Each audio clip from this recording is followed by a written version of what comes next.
Thank you, Mr. Chairman. Appreciate all of you being here today. Ambassador Dowd, what are the major issues left to resolve in terms of getting Canada into an agreement on NAFTA? What are the major issues and how are we doing on getting that done? The major issues that are a priority for us, Senator, are obviously dairy, the grain grading issue, and there's some wine issues that we're working on as well. On the grain grading, you know, when we take our grain up there and it goes to inspection, they immediately classify it as feed grain. Yes, sir. I trust that's something that you're going to get. I mean, that's ridiculous, right? And you're going to get that addressed? That is a top priority issue for us, Senator. Good to hear. What is your sense that we're going to get resolution of this in the near term? For example, in time to get Canada in the agreement with Mexico so that we can vote on it, you know, before the end of the year? Senator, you're asking a lot of legal questions and TPA questions that I don't necessarily know the answer to. I think our goal at this point here is my understanding of it is that Congress has been notified of the intent to bring both Mexico and Canada into this agreement. And for my part in this, we're working day and night and as hard as we can to bring Canada into this discussion and finalize it. There's another issue with table potatoes, red and yellow table potatoes, whereby the Canadians have restrictions under their Canadian ministerial exemption, and it's part of the Canada Ag Product Act, whereby they restrict shipment of table potatoes between provinces and, of course, our exports to their country. At the same time, they're increasingly bringing fresh potatoes down and putting them into our market. Are you addressing that in your negotiations? Senator, we have just recently become aware of that issue, and I believe that your staff joined the industry in my office to discuss that, and we are, that is definitely a priority. We are looking at to figure out a resolve, and I'd be happy to discuss that with you privately on some of the things that ideas that we have. Yeah, let's do that, because this is a clear trade barrier, and there may be subsidies going on as well, which would not meet WTO requirements. And as they continue to push on dairy and on pork and on poultry, you know, they're doing exactly what, you know, we're trying to overcome, which are these trade barriers. So they have to put all this product into our market, and they're putting up restrictions and barriers on our products. So I hope you're addressing those, and I believe you are. That's what you're telling us here today, that you will address those issues. We're having some conversations and looking into that as we speak. And I want to be clear, we have no greater ally, and they are our friends and neighbors no matter what, but we want reciprocity in our trade with Canada. But again, the sense I'm getting from you is that Canada wants to get a deal in time to be part of a NAFTA vote before the end of the year. It's your sense they're working towards that? Senator, I can tell you that both sides, and the conversations that I've been a part of, and both sides are working very hard together. Okay. In terms of, Secretary, anything you want to add as far as those questions? Just that we're dedicating resources to help these folks with all that heavy lifting. Absolutely.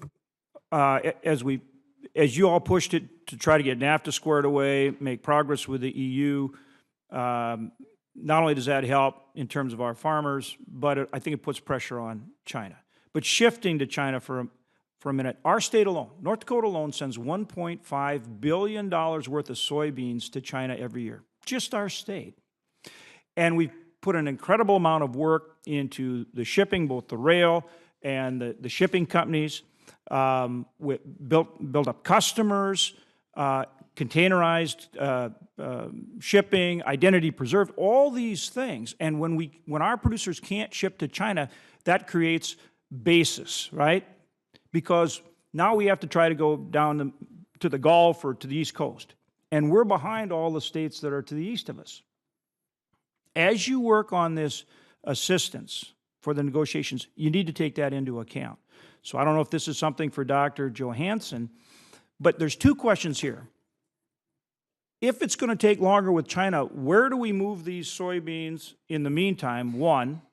And two, as you put out the second half of this assistance, how are you going to accommodate some of that basis which producers have built up over many years and is a significant part of the disruption that you need to take into account? So those two questions, the markets and then the basis on the assistance.